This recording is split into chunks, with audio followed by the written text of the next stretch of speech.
Okay, hey guys, Paul here. So today I wanted to talk a little bit about Yu-Gi-Oh card design and more specifically a few new trends that I've noticed from Konami in terms of how they have designed and balanced certain cards. Because as you guys know, I'm always kind of interested in just like the way that cards are written, the way that they're sort of constructed and the nuances of them. I don't really like Band-Aid cards like Dark Ruler No More, whereas I'm usually a fan of kind of more dynamic or interesting cards like say Forbidden Droplet.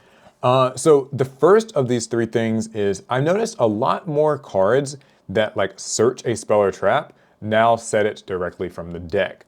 And we've seen this for a few years now. I think it's probably goes back several years really, but one of the earlier examples I remember are things like Altergeist, what is it? Is it Altergeist Marionetter? I believe one of the Altergeist monsters that sets a card directly from your deck, like an Altergeist trap card. And I thought that was kind of interesting.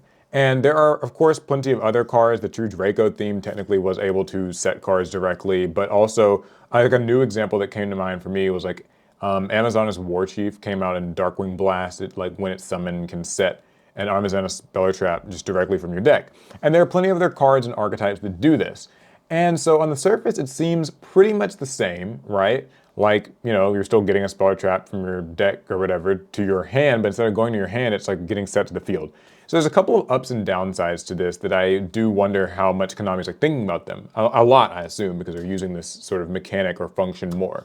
So the first thing is these cards play around Ash Blossom and Joyous Spring, and that's a really big thing. Ash Blossom came out, and I've said for many, many years now that Ash Blossom kind of saps the fun out of casual play. Because while a meta deck can, you know, typically play around Ash Blossom or just kind of push through it, they have enough search cards, enough extenders that a single Ash Blossom is rarely going to really make a dent. Your average sort of casual tier 7 table 500 type of deck, if it gets hit with like one Ash Blossom, that can oftentimes just be the end of its combos.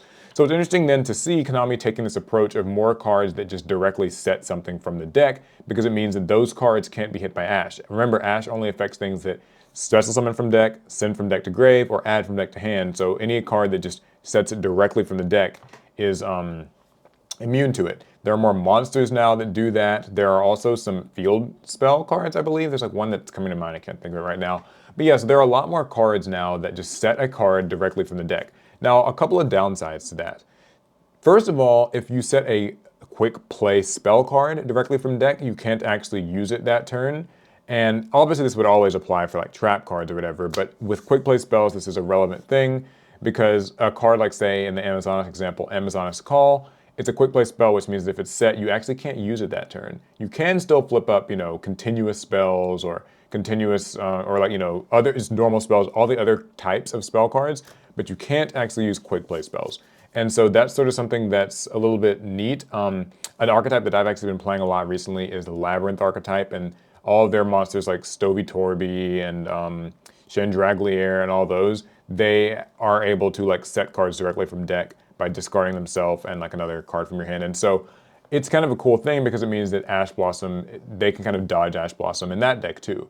And the Rika field spell that just came out recently, that's the one I was thinking of.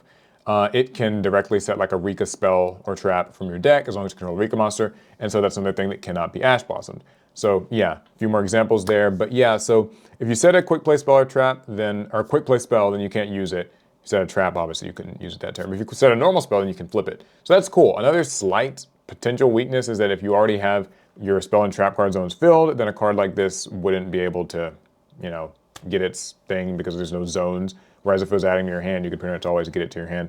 It's like a small thing, but it's just something that, I don't know.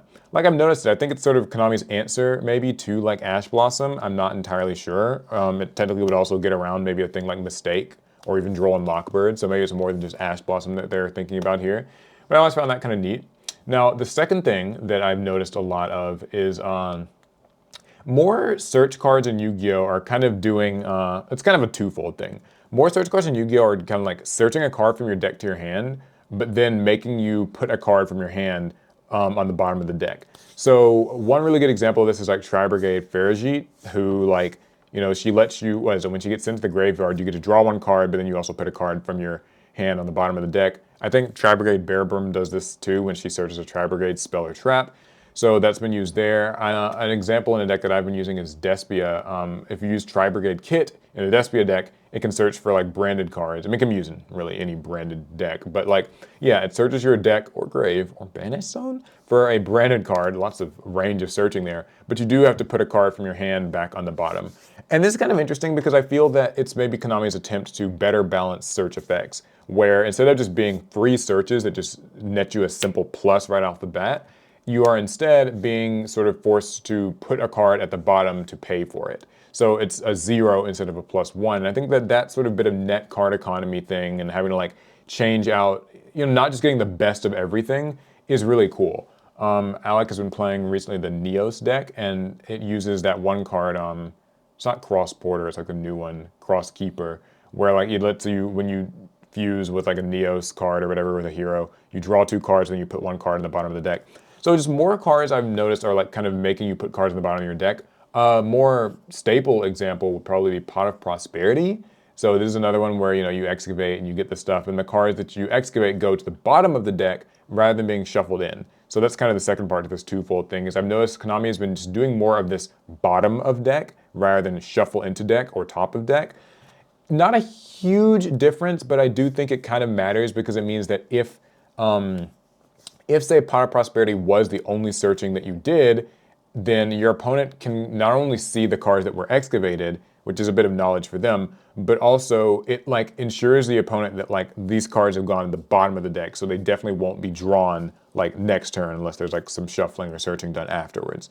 And I think that that's sort of a small but meaningful balance thing. Both of these two things are. The fact that cards aren't just, completely free pluses is nice, and then the fact that cards are going to the bottom of the deck is interesting and like different. I'm not exactly sure if it's like that second one. I'm not like sure how good or bad it is. It's just something I've noticed. And then the last thing, the last sort of big change in card design that I've found is Konami's been making way, way, way more use of banishing things face down. And this, I remember when like Pot of Desires first came out, this was like a huge thing. It was very, very new at the time. Because I don't think that before then we'd really had anything that banished face down, or at least nothing major.